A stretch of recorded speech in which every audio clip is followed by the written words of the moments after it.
CA को लेकर क्या कहती है लखनऊ की जनता, जानते हैं मशहूर शर्मा टी स्टॉल पर मौजूद लोगों से। हमारे साथ सुरेंद्र राजपूत हैं जो कांग्रेस के प्रवक्ता हैं लेकिन लखनऊ के नागरिक हैं। इस नाते इनसे जानना चाहते हैं कि सीए को लेकर साहब क्या विचार है। भारतीय जनता पार्टी के पास जब कुछ नहीं बचा, जब वो हताश हो गई, निराश हो गई, चुनाव में मुद्दे हावी हो गए, प्रभावी हो गए, तब आखिरी स्तर पर चुनाव को सांप्रदायिक करने का आखिरी प्रयास है सीए। अगर इन्हें लाना था 2014 से आज तक क्यों नहीं लाए? नंबर एक, चुनाव से पहले ही क्यों ला रहे हैं, अधिसूचना से पहले ही क्यों ला रहे हैं? और लगातार आज की डेट में तो अमित शाह को और पूरी भारतीय जनता पार्टी को माफी मांगनी चाहिए। पहले ये लोग प्रदेशों से कि भाई सीए उत्तराखंड ला रहा है, सीए वो ला रहा है, वो राज्य ला रहा है, यूपी ला रहा है, ये पास कर रहा है, अब क्यों इनको केंद्र की? मतलब आपको लग रहा है कि राजनीति हो रही है? शुद्ध रूप से राजनीति को सांप्रदायिक करने की साजिश है। भाई साहब, आपके क्या विचार हैं सीए को लेकर जो सरकार लाई है, इसमें कहीं राजनीति आपको भी लग रहा है क्या?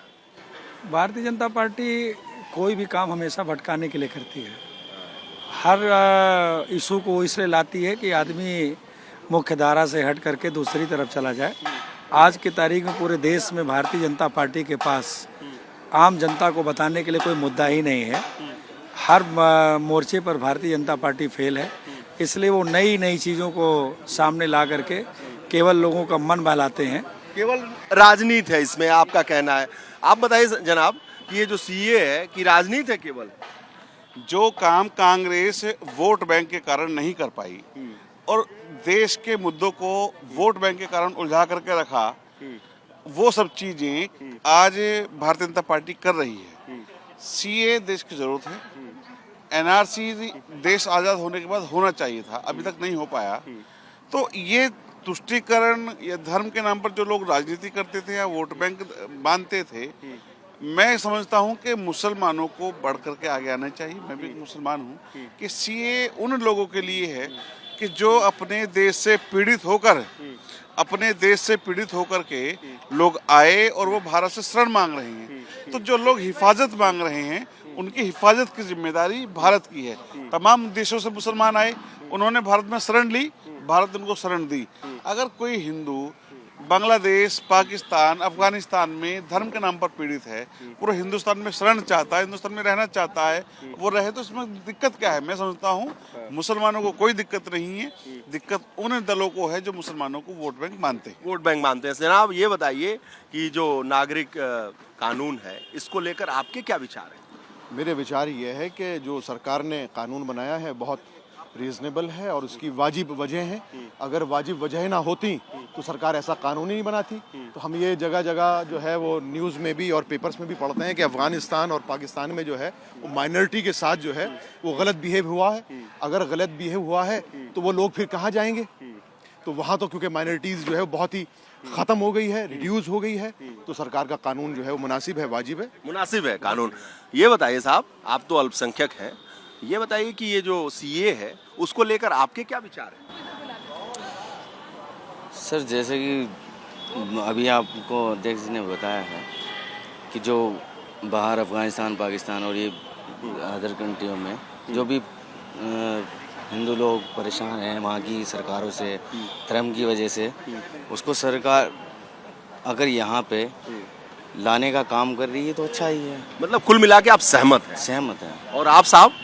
सीए ये जो कानून आया है, विपक्ष ऐसा विरोध कर रही है कि जैसे यही घुसपैठिए पाले हुए हैं और न तो किसी मुसलमान को घबराने की ज़रूरत है और न किसी को बहकाने की ज़रूरत है। मुसलमान समझ चुका है भारतीय जनता पार्टी मुसलमानों के हितैषी है। हमारे समझ से सीए एकदम ठीक है। ठीक है। और भाई युवा, ये बताओ नौजवान जी, ये सीए को लेकर तुम्हारे क्या विचार हैं? जब जब चुनाव आता है तो भारतीय जनता पार्टी ध्यान भटकाने का काम करती है।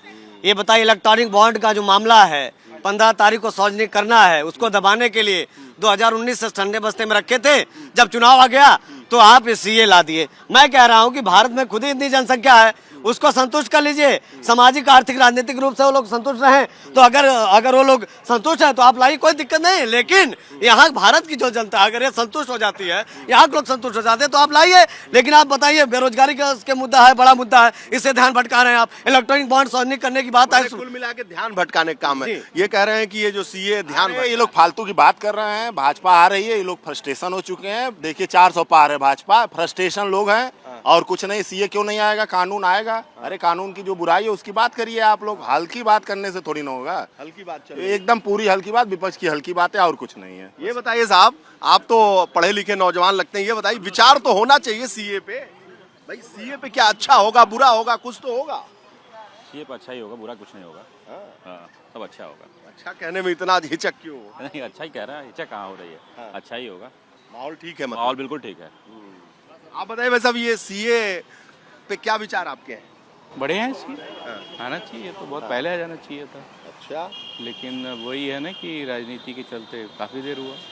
इससे सब लोग सिक्योर रहेंगे ना, हमारे देश भी सिक्योर रहेगा। कौन हमारा है कौन नहीं है उसे पता चलेगा, उसमें कोई दिक्कत नहीं है। दिक्कत नहीं होनी चाहिए। मैडम ये बताइए, सीए को लेकर इतना हाय तौबा, इतना बवाल, आपके क्या विचार हैं? बढ़िया है। बढ़िया, खुश हैं आप? खुश हैं। आपके चेहरे से लग रहा है कि बहुत खुश हैं। हाँ हैं? जी है। चलिए और भी कुछ लोगों से बात करते हैं। भाई साहब जितना मुखर आपने बोला, आपके ये साथी हैं, इनसे भी पूछ लेता हूँ। भाई साहब ये सीए को लेकर क्या विचार है बताइए? बहुत सही सरकार का जो निर्णय है वो सराहनीय है और वो बेहतर कार्य है। इससे राष्ट्र का विकास होगा। राष्ट्र का विकास होगा। ये लखनऊ के नागरिक हैं जिनकी अपनी विचारधारा है, कुछ इससे सहमत हैं, कुछ इससे असहमत हैं, लेकिन जो मिश्रित प्रतिक्रिया है वो जनता देख रही है। कैमरामैन हरिओम के साथ वीरेश पांडे, लखनऊ।